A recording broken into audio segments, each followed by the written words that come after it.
So what I want to do is talk about something. I'm going to go over what is actually a free gift that I give to young moms when they join the club. Awesome. When they join the club, they get a free ebook that I wrote, and I think it's pretty good. It's called The 7 Steps to Being a Kick-Ass Young Mom. So I'm not going to sit here and read it to you because that's not how I roll, but I'm going to go over some of the key points and kind of talk about it and go over some of like the important factors and stuff and some of the stories in it. Hi, so I'm going to go through all 7 things, okay? This stuff kind of relates to everybody, though, whether you're a mom or not. Thanks for coming in. If you guys don't mind, I'd love for you to invite your followers. Okay, I have a goal. I want to get to 1 million hearts in 1 month. So I think that's doable. I got to 1 million hearts in a little bit less than 2 months on my other account. So that's my goal for this account. And I don't want to say I care more, but with Young Moms Club, it is about quantity, you know. With Young Moms Club, I try to reach more people, and with my other account, it's more about quality, you know. So it is a numbers game on here. So I do want to get to like a lot of followers and hearts and everything. So if you guys could share, retweet, share on Twitter, do all that stuff, I'd so appreciate it. So now, if you guys would like to check out the free ebook, download it. If you know a young mom, by young mom, who knows what that means? It's who you can relate to, you know. I still relate to being a young mom. I'm like, how old am I? You know, I don't feel old enough to have kids sometimes, but it's, you know, young mom is what you feel like, but intentionally, I'm kind of trying to reach teenage girls and anyone like under 20, basically. But we have girls in the 20s and 30s and everything. And way older than that who were young moms too and are in the group to support. So if you know anybody and you want to go download it and send it to them, that'd be awesome. Or just send them the website so they can go join themselves. I would love that. It is youngmomsclub.com. The link is in the description of my profile, so you can touch the little guy here in the corner or swipe to the right, touch my profile, look at the bio, go there. But I'm going to go through 1 through 7, okay? So, you guys, and this is pretty much, I think, like, thank you. I appreciate that. This is pretty much like how to kick ass in life regardless, you know, but it just kind of applies to young moms. So it's the 7 steps to being a kick-ass young mom. Thank you for writing that. I really appreciate it.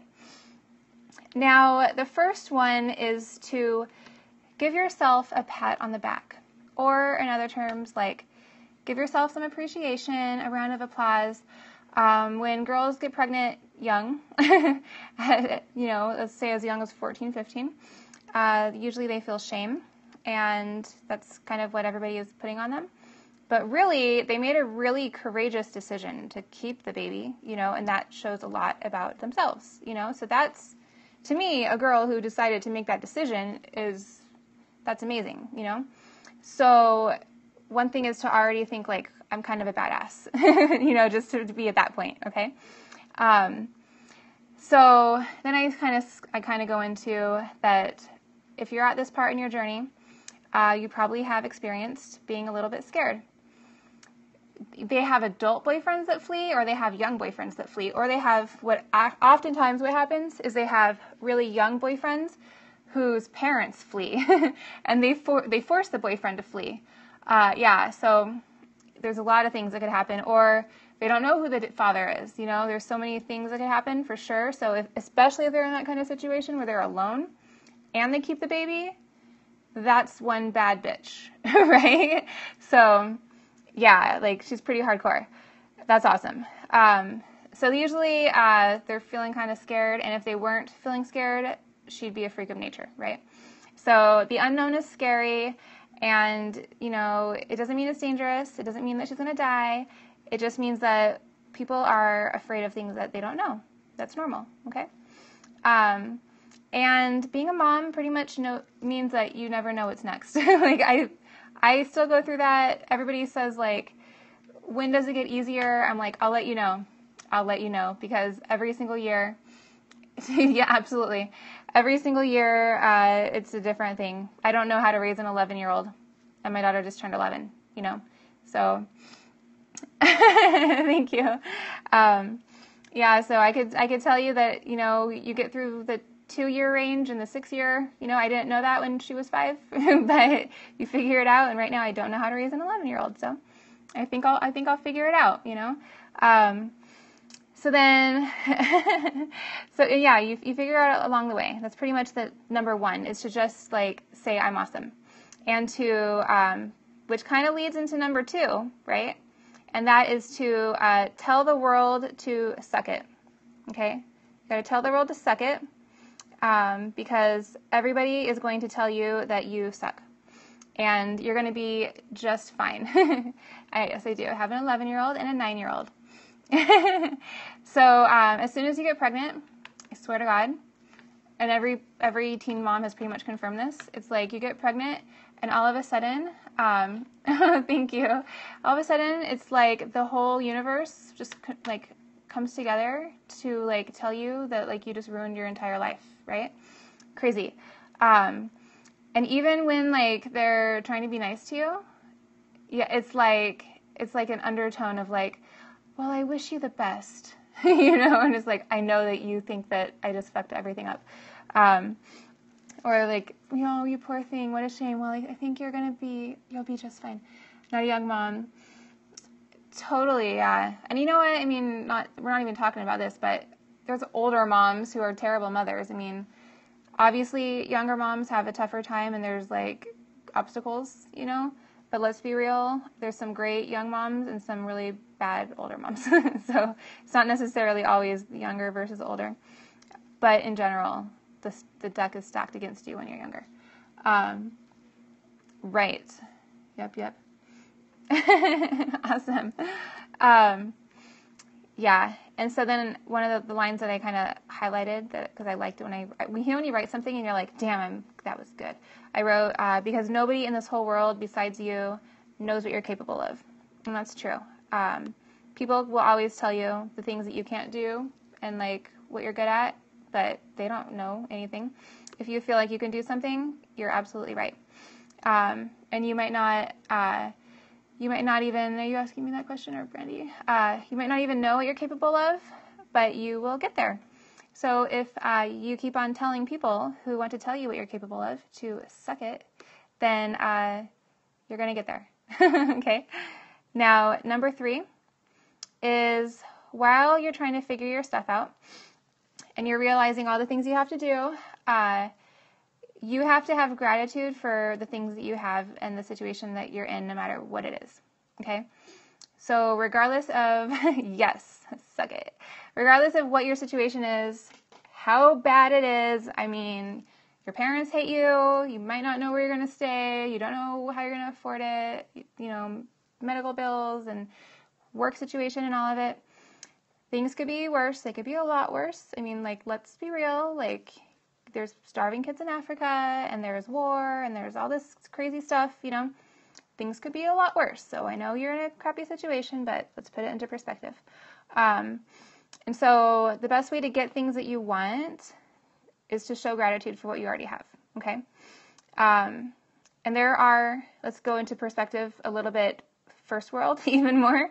There are so many women that would do anything to be able to have a baby.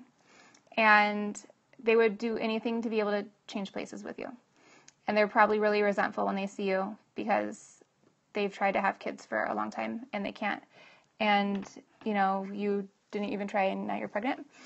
A lot of women spend tens of thousands of dollars, hundreds of thousands of dollars trying to have a baby.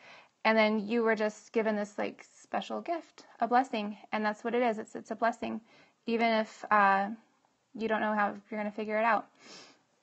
And then I think that, this is my personal opinion, even though it's really tough at first, I think that being young and having kids is awesome because you actually get to enjoy them during your best years. You have a lot of energy and you also get to be young and enjoy your grandkids. So that's my personal opinion, and I'm not saying everybody should run out and have kids young, but if it happens, I think that that's a positive spin on it, So it's kind of worth the payoff, to have those kind of perks, right?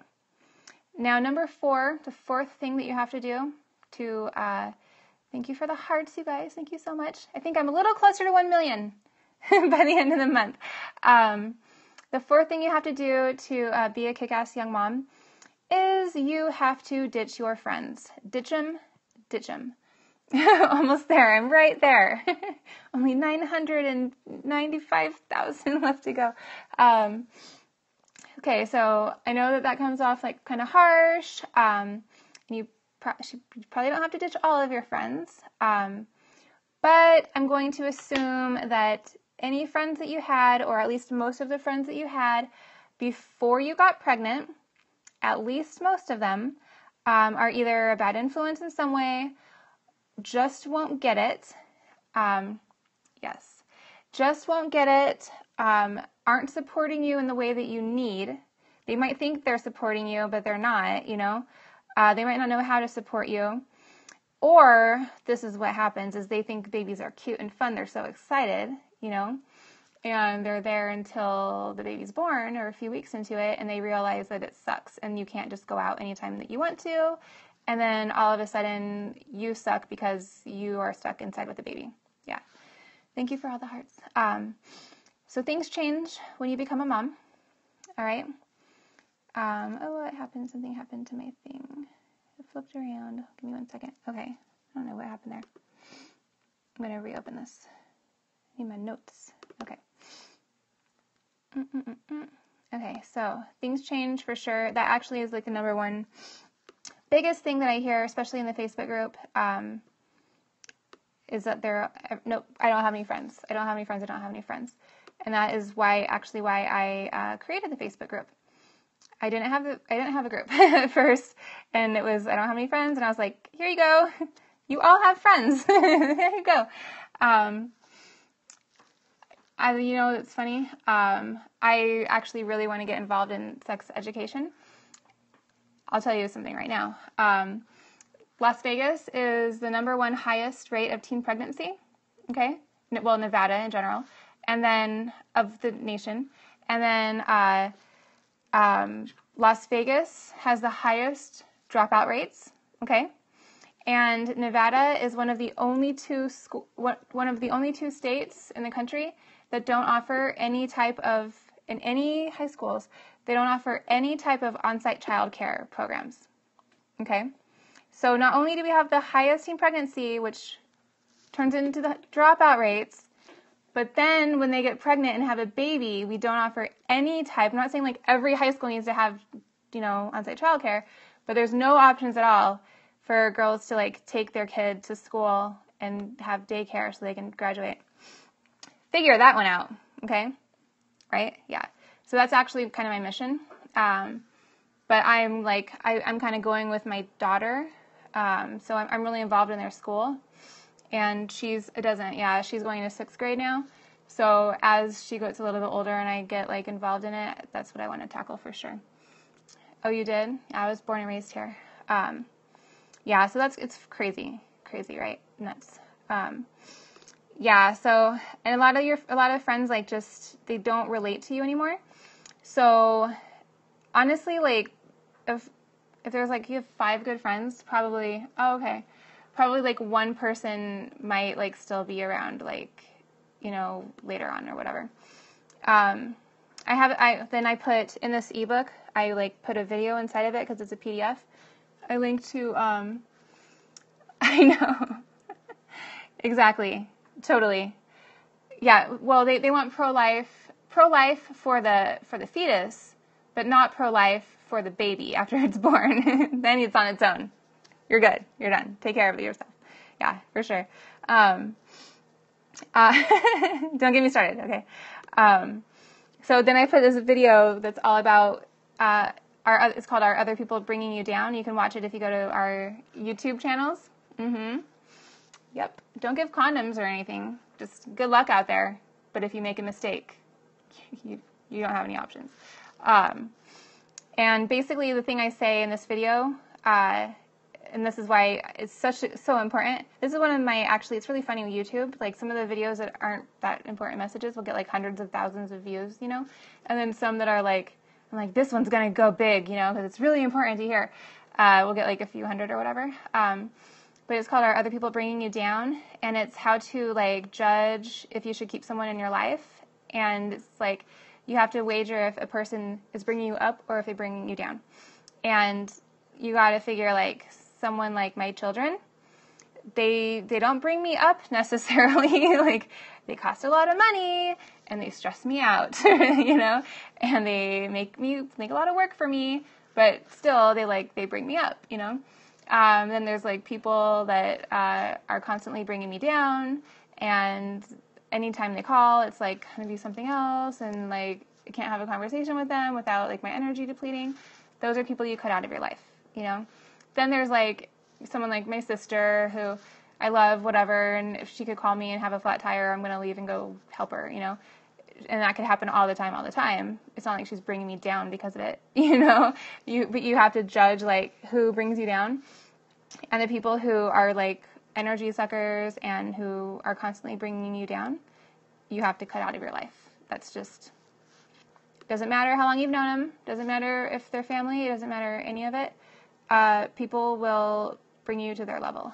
And I follow up with a quote by Jim Rohn. I know basically all this stuff is good advice for everyone, and I just kind of like apply it to young moms. But this is science, guys. This is like legit. At any point in your life, you will become the average of the 5 people that you spend the most time with. Okay? So keep that in mind and always be assessing like who you're spending your time with.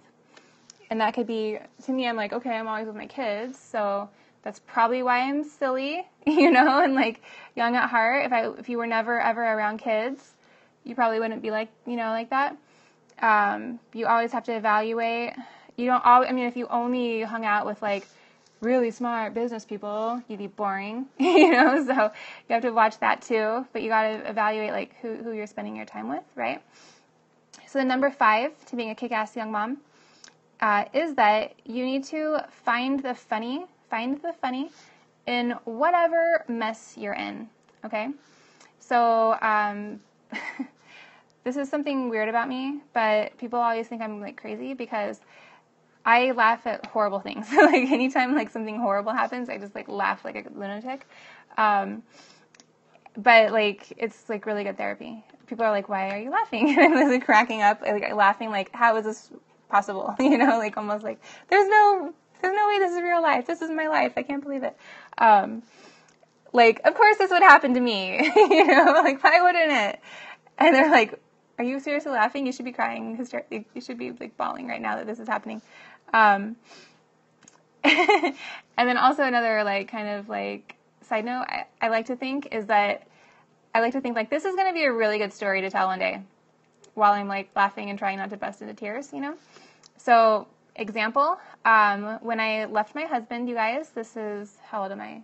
29. So, okay. This is when I was 21. So 8 years ago. I was broke as a joke on coke, and I moved to Colorado from Vegas to be an Army wife, and moved my house and lived there. I think you're right. Yeah, lived there and all this stuff, and affairs and adultery and drinking and abuse and all this stuff, craziness. Long story short, I ended up packing up my car one day, grabbing the kids, and just driving back to Vegas, like 12 hours in the snow. Got here, couldn't get a job because I had like no one to watch my kids. I lived 3 months on my dad's couch, in the family room with 2 babies. And then during that time, like, how people are always like, how people like have conversations and it's like, "Oh, how are you? Oh, I'm doing good. Oh, how are you? Oh, I'm doing good. Okay, good talk." Like that's how like conversations go. People would always be like, "So how are you? Good to see you." And instead of being like, "Oh, I'm doing good, trying to make it to staying with my dad," I'd be like, "Well, I am super broke and I'm totally unemployed. Technically, I'm homeless and I'm raising 2 babies, single mom." And then they would just like, and then I'd start laughing hysterically like a crazy person. And then I'd be like laughing, and I'm like, "That's crazy, right? Like, how is this my life? Like, how is this my life?" And then they would just like kind of look at me like awkwardly and not know what to say. But that was like really good therapy because I wasn't like hiding it, you know? Oh, of course, you should be kind to your kids. I mean, of course, you don't take anything out on your kids or whatever. But with that, thank you for the hearts. With that, it's almost like not taking yourself seriously, not taking your problems seriously, you know, even though they are serious problems. And the thing that I learned from that is that for me, at least, and that isn't the only time I've ever been like in, you know, up a creek without a paddle. One of several times like that. And every time that I've been like, I do not know what I'm going to do, you know, that's when like right around the corner was the best thing that happened, you know. It's almost like you have to figure your shit out, or the universe is going to supply it because there's no other options for you. So when you don't know what you're going to do next, that's when like something amazing comes next. Okay. So at this point, I did not know what the hell I was going to do. This is the point, you guys. So I've had, like I just said, I've had other points like this. So this is 8 years ago. This is when people thought I was crazy, like even more. Cause I go, you know what? I go, fuck it. This is what I said. I go, I'm going to change the world. That's what I said. I was like, I'm going to change the world. And then people are like, okay, have fun with that. You go do that. Okay. So then I started studying marketing. All right. I went and bought a shit ton of books. I didn't know anything right then. I was 21. I didn't know shit. I studied marketing, web design, Photoshop, video, SEO, everything in the whole world for about 6 months straight. I didn't sleep. I studied my ass off. And then I started Young Moms Club. Okay. And I started my blog, my personal blog. First, the headline was, I didn't know like what I wanted to do, but I knew I wanted to change the world. My first headline was Thoughts from a Single Unemployed Mother of Two, just when I was like throwing up like a rough template. And then I ended up changing it pretty quickly to Changing the World One Blog Post at a Time. And I didn't know what I was doing with it. And now I help people who want to change the world like start their businesses online. So there's that. Okay. So number 6 is that you have to become a visionary. All right. So you have to give yourself permission to be a visionary. You know how people say like, I'm a visionary and they put it like in their bio and stuff? It's like, that's not really a job. Like nobody has that as an occupation, but yet they say they're a visionary. No one's going to walk up and give you that title. It's kind of one you have to give yourself. So you are going to choose to become a visionary, and then you're going to visualize where you want to be and what you want to do. Yeah. And then depending on, I don't know what you believe in. It doesn't really matter if you're a Christian, if you believe in God, Buddha, you're an atheist, whatever. If you believe in gravity, then you should believe in this. It's absolute science that the thoughts that you send out to the world become your reality. That's how shit works, okay? So like every single thing in the world, you guys, some of you probably know this because I know you're all kind of like entrepreneur. Yeah. Everything's made of atoms. Everything has an energy source inside of it. There's protons, neutrons, electrons. Everything has, has a charge, and your brain works just like a Wi-Fi network, connecting with different things, sending messages that we can't see, sending messages and all invisible to the human eye. And you wouldn't know this was happening if you didn't know it, right? And it's really easy to get, like, I'm always like, they probably hate me in like Young Moms Club because they'll be like, I don't have this or that. And I'm like, you've got to stay positive. You've got to stay positive. And they're like, okay, but that's not going to pay my bills or whatever, It actually will because you're not going to figure it out if you don't stay positive. Like, that's the first thing, So you have to stay positive. And then you're going to get back the same kind of stuff that you're putting out. Like, if you're broke, you have to stop thinking about all the bills you have, and you have to focus on money, because if you're focusing on the bills you have, you're going to get more bills. And if you focus on money, you're going to get money, okay? If you're single and you want a boyfriend, stop thinking about, your last boyfriend, you know, and the drama that went down. And you have to envision like the kind of relationship that you want. Maybe a relationship that you've never had before, which is tough if you've never experienced it, but that's visionary. You have to like envision it, even if it doesn't exist. Yes, we are the boulder in our own path. And that's a hard pill for a lot of people to swallow, but that's absolutely true. It's very good. Yeah. Anyone that can grasp that, even if you're not good at doing it because it's tough, it's easier said than done. I struggle with it, you know.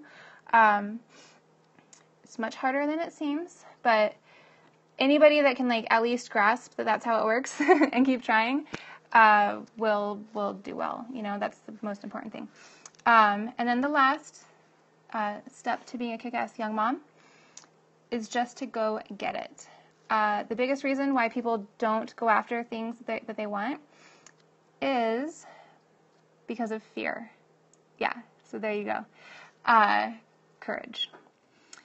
I don't even think it's courage. I mean, I don't know. That's a good question.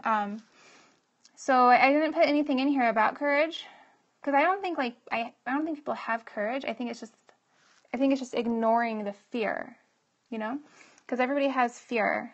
There's not people that don't have fear and instead have courage. So people have fear of criticism, fear of failure, fear of the unknown, which is crazy. When there's nothing really to be afraid of. I know I don't. Good. Yeah, I don't either. I mean, if you fail, it's the worst thing that can happen. Like, it's a learning experience, you know? And I kind of wrap it up by saying that once a girl is either pregnant or is already a young mom, there's literally nothing out there that is scarier than what she's already been through. Okay? And then my other favorite quote that I put in here is that you're going to have a great story one day, and right now you are writing it. Yeah, so that's pretty much a little recap of the 7 steps to being a kick-ass young mom. And then if anybody wants to go check out the book, at the end of it, there is actually homework. There's a workbook. So it's a bunch of like questions to ask yourself and some things to kind of fine-tune like what you want and what's holding you back and, you know, some things like that.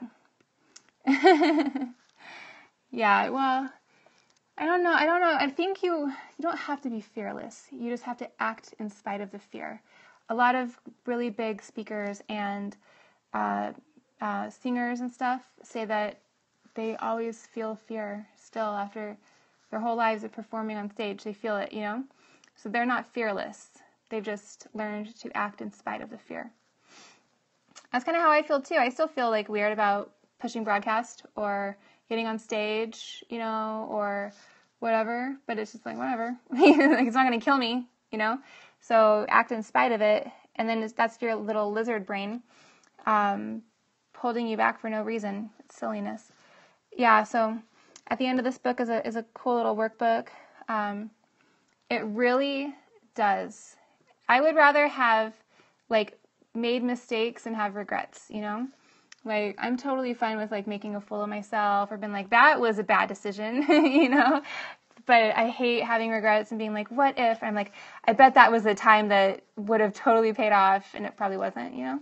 But you just never know, so I hate having regrets, for sure. Yeah, oh, man. So yeah, you guys, I'm going to head out now. Thank you so much for everybody who hung out with me tonight. I'm just going to look really quick and see. Anybody who is live. You guys, oh, thank you guys so much for all the hearts. You guys are so sweet. Really, really appreciate it. I'll be back on tomorrow, scoping some more. Definitely, if you can, I'd love you to like share this on Twitter or whatever, tell your friends about it. Any young moms you know, and then head over to youngmomsclub.com if you want to get the ebook and or join our private Facebook group if you are a young mom, okay? Thanks so much. Have a fantastic night, and I will see you tomorrow, okay? Bye, guys.